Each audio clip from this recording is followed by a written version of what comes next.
Hebreos 12, 1 y 2. Corramos con paciencia la carrera que tenemos por delante, puestos los ojos en Jesús, el autor y consumador de la fe, el cual por el gozo puesto delante de él, sufrió la cruz, menospreciando el oprobio, y se sentó a la diestra del trono de Dios.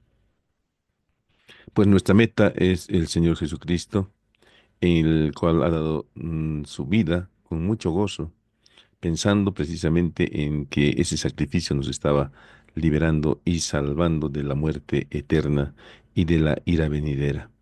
Eso es lo que ha hecho nuestro Señor Jesucristo. Tengan ustedes un cordial saludo. Estamos en la Facultad de Medicina, Enfermería, Nutrición y Tecnología Médica de la Universidad Mayor de San Andrés. Nuestra carrera es medicina, nuestra cátedra anatomía. Seguimos con el tema de cavidad orbitaria, globo ocular, músculos y párpados. Quien les habla es José María Ortiz Rodríguez, médico cirujano, especialista en anestesiología y psicopedagogía, evaluación y gestión en educación superior en salud, docente titular emérito de la Cátedra de Anatomía, paz presidente de la Asociación Boliviana de Anatomía y de la Sociedad Boliviana de Anestesiología, Reanimación y Dolor. Veremos en este segundo video el nervio óptico, su origen real aparente, trayecto y relaciones, los músculos extraoculares o extrínsecos, las fascias orbitarias y los párpados, además de continuar viendo la anatomía funcional de cada uno de estos segmentos y de algunas patologías concernientes a estas regiones anatómicas. El nervio óptico. El nervio óptico tiene un origen real a nivel de las neuronas ganglionares de la retina. No nos olvidemos que en la retina los fotorreceptores son los conos y bastones que hacen sinapsis con las neuronas bipolares y estas neuronas bipolares hacen sinapsis con estas neuronas ganglionares que tienen axones largos que van a juntarse y formar el nervio óptico. Por lo tanto, estas neuronas ganglionares de la retina vienen a constituirse en el origen real del nervio óptico.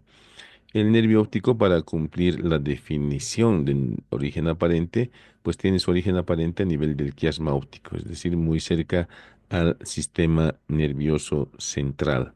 Y a partir del quiasma óptico, pues la vía óptica se continúa con las cintillas ópticas que hacen sinapsis con las neuronas de los cuerpos geniculados laterales o externos del tálamo óptico, y de ahí los axones, por medio de las radiaciones ópticas, se dirigen hacia el área 17 de Brodmann, donde se procesa la información visual. Otro contingente de fibras se dirige hacia los tubérculos cuadrigéminos anteriores, y a partir de ahí pues se formará toda una vía refleja en relación con la pupiloconstricción, dilatación, con la acomodación y con los movimientos conjugados de los ojos.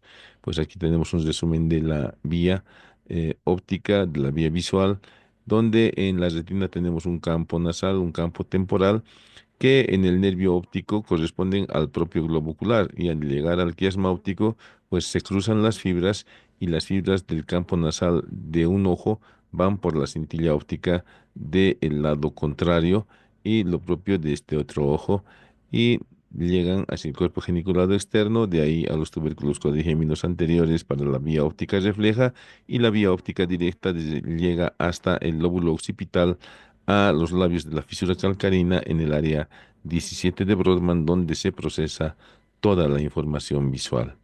El globo ocular tiene movimientos, y estos movimientos que facilitan dirigir la mirada hacia el lugar que nosotros deseamos dirigir la mirada, está facilitada estos movimientos por los músculos del globo ocular. En esta imagen estamos viendo los músculos del globo ocular, donde en primer lugar, visto de arriba, tenemos al elevador del párpado superior, que a este lado está seccionado, y aquí también estamos viendo por abajo, ¿no? Esta es la parte inferior, esta es la parte superior y esta es la parte inferior. Si nosotros seccionamos el elevador del párpado superior, inmediatamente por debajo tendremos a el músculo recto superior. En la parte superior y medial tenemos a este músculo, que es el músculo oblicuo mayor, que es un músculo digástrico con un tendón intermedio que se refleja en la polea de reflexión del músculo oblicuo superior. Caudal al oblicuo superior tenemos al músculo recto medial, y por fuera tendremos al músculo recto lateral. En este globo ocular visto por abajo, estamos viendo con el número 4 al músculo oblicuo inferior y con el número 3 al músculo recto inferior. El número uno es el recto medial y el número 2 es el músculo recto lateral. Entonces así hemos visto los 7 músculos del globo ocular. Los músculos rectos del globo ocular se insertan en un tendón común, el tendón de Sinn. Este tendón común o tendón de Sinn presenta un anillo por el cual, como habíamos visto, pasan el nervio óptico, el sexto par craneal, las ramas, el tercer par craneal, las ramas superior e inferior y la rama nasociliar de la rama oftálmica del trigémino. Inmediatamente por arriba del tendón que corresponde al recto superior del globo ocular, encontramos insertado en la cara lateral del cuerpo del esfenoides el tendón del elevador del párpado superior. Y medial a este tendón, por fuera de este tendón común, encontramos al tendón del oblicuo superior. Inmediatamente medial, o perdón, lateral al orificio de entrada al conducto nasolagrimal, encontramos el tendón de inserción del músculo oblicuo inferior y en la parte anterior, en el ángulo superomedial, encontramos la inserción de la polea de reflexión del músculo oblicuo mayor del globo ocular.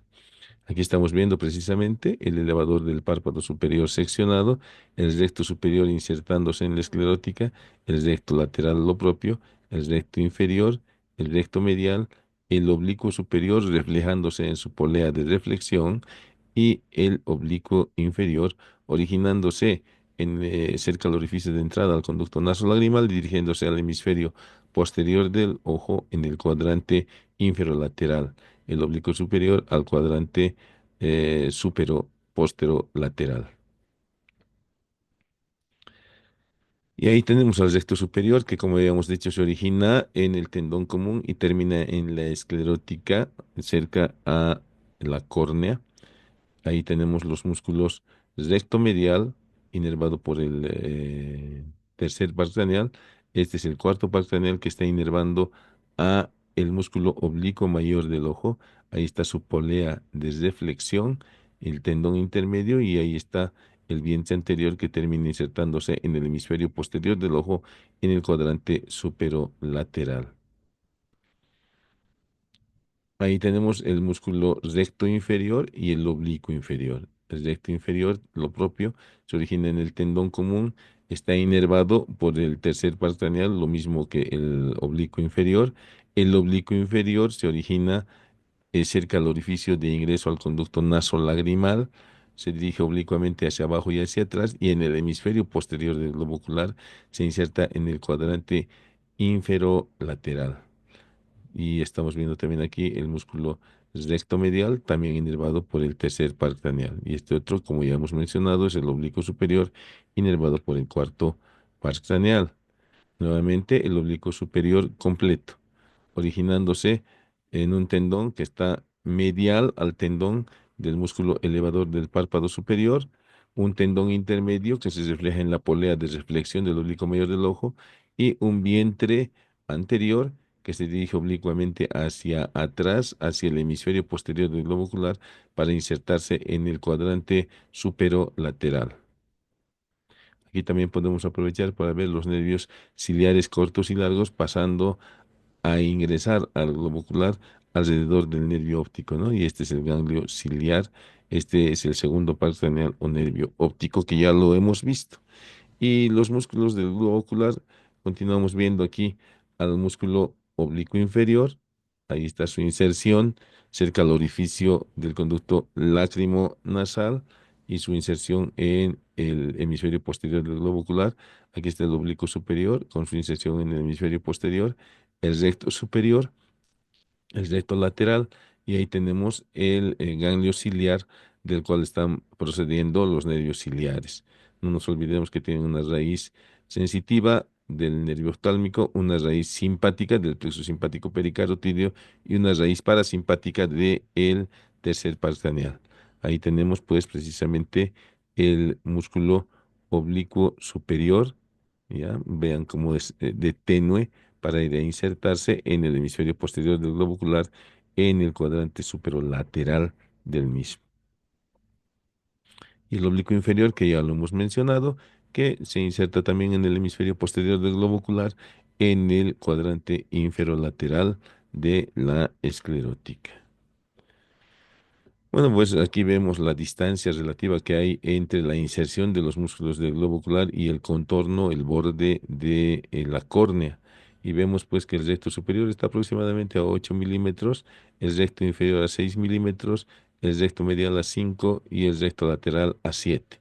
Estos otros números nos dan la mayor precisión realizada pues en el caso de la especialidad de oftalmología. Y nuevamente vemos aquí los músculos del globo ocular, el elevador del párpado superior, el recto superior, recto inferior, recto lateral, recto medial, oblicuo mayor y oblicuo menor u oblicuo inferior. ¿Cuáles son las acciones? Pues la dirección de la pupila es la que nos va a determinar la acción. Podemos dirigir la pupila hacia arriba. Cuando dirigimos las pupilas hacia arriba, actúan el oblicuo menor y el recto superior.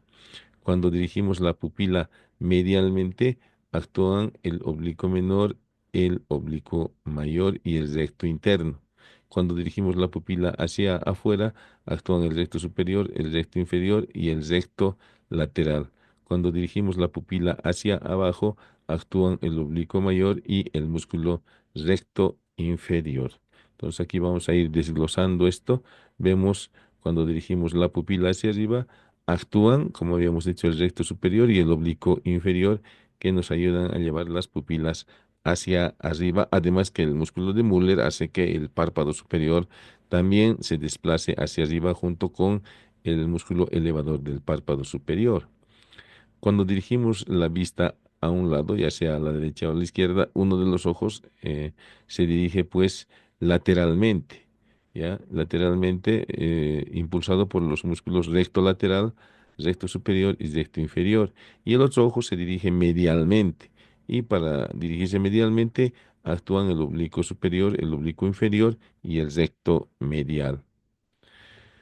Cuando dirigimos los globos oculares hacia arriba y hacia lateralmente en este caso y medialmente en este caso, pues el ojo que se dirige superior y lateralmente está gobernado por el músculo recto superior y el recto externo. El que se dirige superior y medialmente está gobernado por el oblicuo inferior, el recto superior y el recto interno.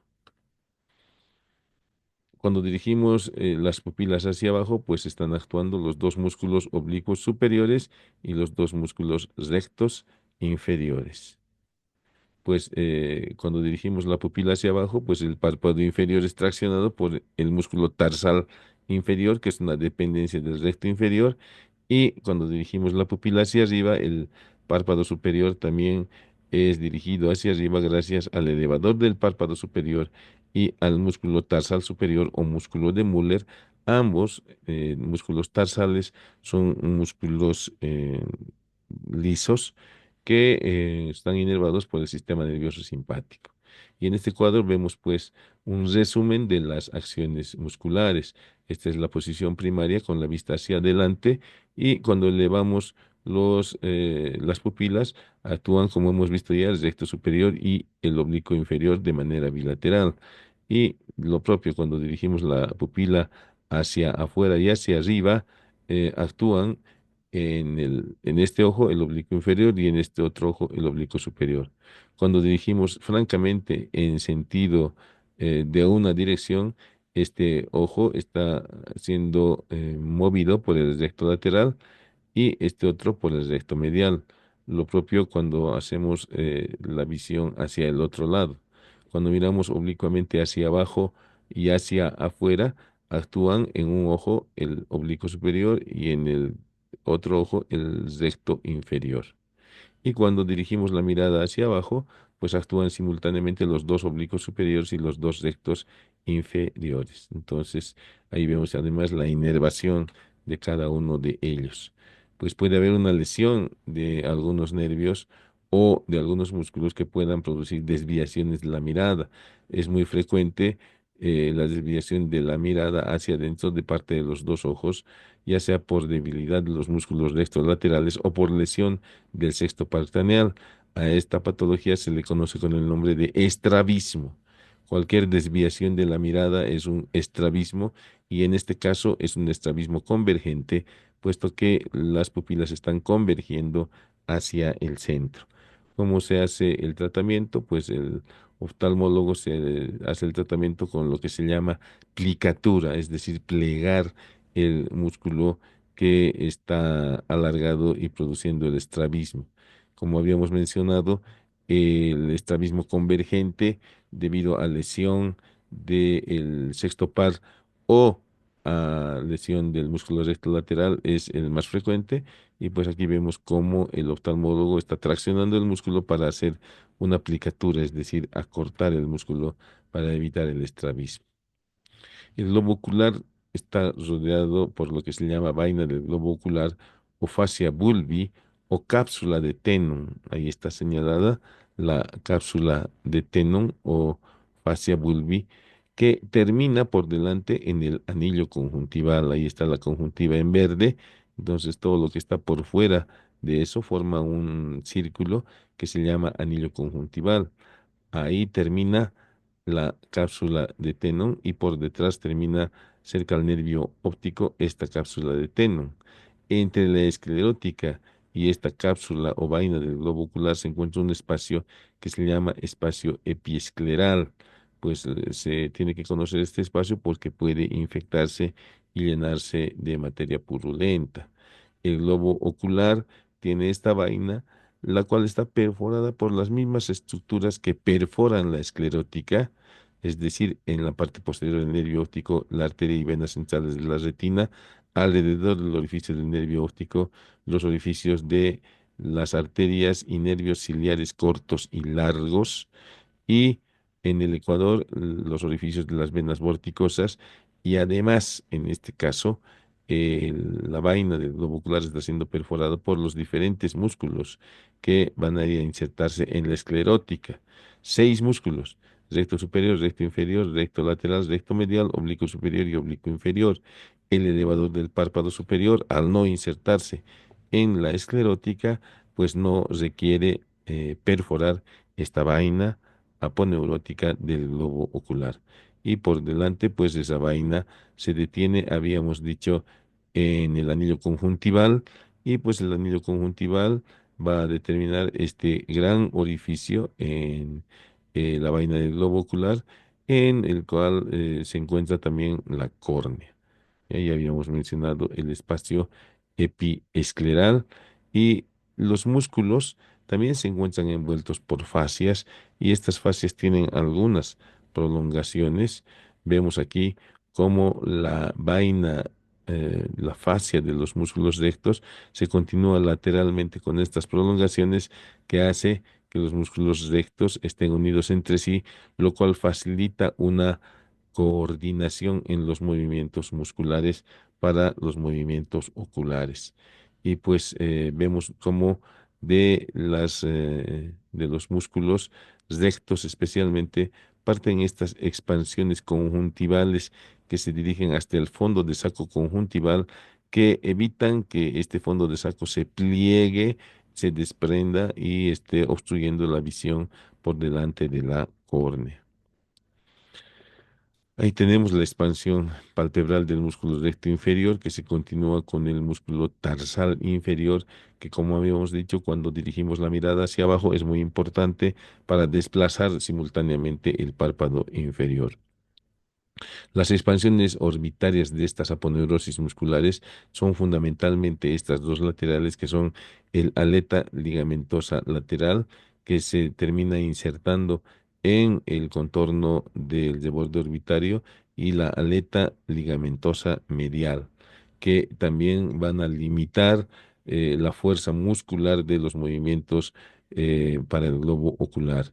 Y el recto superior tiene también expansiones tendinosas, una parte media que se dirige directamente hacia el tarso superior en el párpado superior, y las expansiones laterales que se dirigen a insertar junto con los tendones palpebrales medial y lateral en el borde orbitario y lo que evita que los movimientos bruscos haga que los músculos puedan o los globos oculares puedan luxarse, ¿no? La expansión tendinosa del músculo recto inferior que se va hacia el tarso inferior, también con el mismo objetivo de evitar la luxación del globo ocular. Por detrás del globo ocular vamos a encontrar que existe un gran espacio. Ese gran espacio, como habíamos mencionado, aproximadamente 30 mililitros de volumen tiene la cavidad orbitaria y solamente 6,5 mililitros del globo ocular. Entonces, además de estar ocupado todo el resto por estos músculos, nervios y vasos, existen espacios libres que son ocupados por el cuerpo adiposo de la órbita. Y pues también los párpados son importantes para la protección del globo ocular. Se encuentran por delante del globo ocular en la hendidura palpebral. Son dos velos musculomembranosos y multilaminares que son móviles y flexibles. Cubren la parte anterior del globo ocular, como habíamos dicho, y son importantes para la protección y pues junto con la glándula lagrimal van a formar una película que se encuentra por delante de la conjuntiva para colaborar con los movimientos de los mismos párpados, ¿sí? Y las pestañas son importantes para retención de partículas extrañas y de líquidos extraños que quieran ingresar en el globo ocular. Aproximadamente eh, en 25 a 30 milímetros tenemos de ángulo interno a ángulo externo de la hendidura palpebral, entre el ángulo medial o canto medial y el canto lateral. Aproximadamente tenemos 12 milímetros de altura de la apertura palpebral y el ángulo que se forma en el canto interno es de 60 grados. Pues la región palpebral está limitada por el borde inferior de la ceja por arriba, por el surco palpebrogeniano por abajo. Entonces todo eso ocupa la región palpebral y los párpados tienen una porción ocular o tarsal, ¿sí? Superior e inferior, y una periférica que es la porción orbitaria, ya separadas por estos surcos palpebrales superior e inferior, donde el superior es mucho más marcado que el inferior. Y la cara posterior de los párpados está ocupada por o cubierta por la conjuntiva palpebral, que es un tejido mucoso que es transparente. Pues los párpados en el transcurso del tiempo van presentando las arrugas que van denotando la edad del individuo. Como verán ustedes, se van formando pliegues a lo largo de los años. Solamente en el nacimiento prácticamente no hay pliegues, pero ya al año, en la edad infantil, en la edad juvenil, adolescente, en los jóvenes adultos, adultos mayores, los pliegues palpebrales van aumentando. Los extremos de los párpados se le llaman comisuras o cantos. El canto medial está 3 o 2 milímetros más abajo que el lateral. Y entre el párpado superior y el párpado inferior forman un ángulo de 60 grados aproximadamente. De extremo a extremo, aproximadamente la hendidura palpebral mide 3 centímetros. El borde de cada uno de los párpados, el borde libre, mide aproximadamente 2 milímetros de espesor de adelante a atrás. Y los párpados tienen una porción ciliar o vulvar en relación con el globo ocular y con las pestañas, y una parte interna que es la porción lagrimal. Pues aquí estamos viendo en el borde de los párpados, en el borde libre, un espacio que habíamos dicho que mide 2 milímetros aproximadamente, con un limbo posterior y un limbo anterior. Y al medio de los dos se encuentra pues la inserción de las pestañas y los orificios de desembocadura. Ahí está el limbo anterior o labio ciliar, ¿sí? En relación con las pestañas, y entre los dos, en el espacio entre los dos limbos se encuentran los orificios de desembocadura de las glándulas tarsales o de meibomio, ¿sí? Y en la parte medial tenemos pues todo esto que es el lago lagrimal. donde en los dos párpados encontramos las carúnculas lagrimales con los puntos lagrimales. ¿Cuál es la estructura de los párpados? En primer lugar, yendo de afuera a adentro, tenemos la piel, que es la región más delgada de la piel que tenemos. Debajo tenemos la capa de tejido celular laxo. Luego tenemos el músculo orbicular de los párpados o del ojo, como dice Zubier. Luego tenemos una segunda capa de tejido celular laxo, lo cual confiere esa movilidad que tiene esta piel. Luego tenemos un plano fibroelástico donde se encuentran los tarsos y los tabiques, una capa de fibras musculares lisas, ¿sí? Y por último tenemos la conjuntiva que se encuentra tapizando profundamente a los párpados. La piel es muy delgada, miren 0,04 milímetros en el párpado superior y en el párpado inferior medialmente 0,05. Entonces es una piel muy delgada, muy delicada. El tejido celular laxo permite una amplia movilización precisamente de esta piel gracias a que es delgada y a que hay un tejido celular laxo.